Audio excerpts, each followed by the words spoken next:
So stranger things season 5 volume 2 ഇന്നലെ ഇറങ്ങിയിട്ടുണ്ട്.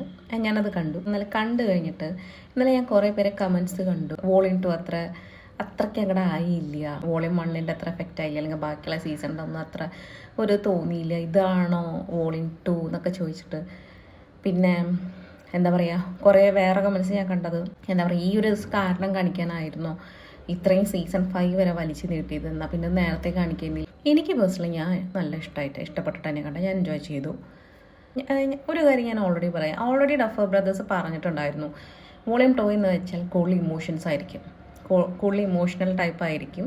Plus upside down എന്താണ്, അതെങ്ങനെ ഫോമായി, ഇതെന്താണെന്നൊക്കെയാണ് ഈ വോളിയം 2 കാണിക്കുന്നത്. ഓൾറെഡി അവർ മുന്നേ നമുക്ക് പറഞ്ഞിട്ടുണ്ട്.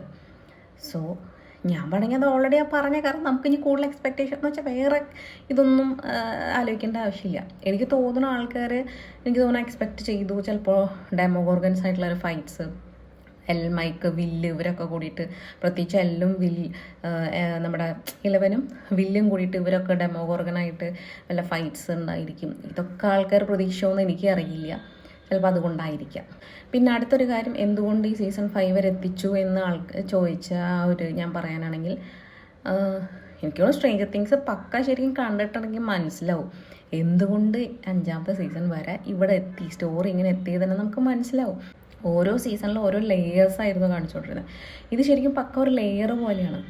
ഈ ഫൈനലി നമുക്ക് ഈ അപ്സൈഡ് ഡൗൺ എന്താണെന്ന് നമ്മൾ മനസ്സിലാക്കി വരാൻ, അതുവരെ എത്താൻ തന്നെ ഓരോ ലെയറായി പോലെയായിരുന്നു കഥ പോകുന്നുണ്ടായിരുന്നു. ഓരോ ലെയർ നമ്മളെ സീസൺ 1 പറയുമ്പോൾ ഫസ്റ്റ് മുകളിലത്തെ ആ ഒരു ഔട്ടർ മോസ്റ്റ് ലെയർ, അടുത്ത സീസണിലേക്ക് 2ലേക്ക് കിടക്കാന്ന് പറയുമ്പോൾ ആ ലെയർ പൊളിച്ച് നെക്സ്റ്റ് ഇതിലേക്ക് കിടക്കുകയാണ്. സോ ഓരോ ലെയറായിട്ടൊക്കെയാണ്. എനിക്ക് അതുകൊണ്ട് തന്നെ ഭയങ്കര ഇഷ്ടമായി. കറക്റ്റ് ആ ഒരു ഇതിൽ കാണിച്ച് 5th സീസണിൽ പക്ക നമ്മൾ പറയില്ല, ആ ഇന്നർ മോസ്റ്റ് കോറിലേക്ക് എത്തി. അപ്പോൾ നമുക്ക് ആ സ്റ്റോറി മനസ്സിലായി ഇതെന്താണ് അവിടെ സംഭവിച്ചേക്കണേന്ന്. സോ എനിക്ക് പേഴ്സണലി വോളിയം 2 ഭയങ്കര ഇഷ്ടമായി. എനിക്കൊരു കുഴപ്പമൊന്നും തോന്നിയില്ല. കാരണം എനിക്ക് തോന്നിയത് ഇത് ആവശ്യമായിരുന്നു, ക്യാരക്ടേഴ്സിൻ്റെ ഒരു ഇമോഷൻസ് കാണിക്കേണ്ട ഭയങ്കര ഒരു ആവശ്യം അവിടെ ഉണ്ടായിരുന്നു. പിന്നെ ഓഫ് കോഴ്സ് അതെന്താണ് അപ്സൈഡ് ഡൗൺ, നമുക്ക് അതിനുള്ള ഉത്തരം കംപ്ലീറ്റ് കിട്ടി.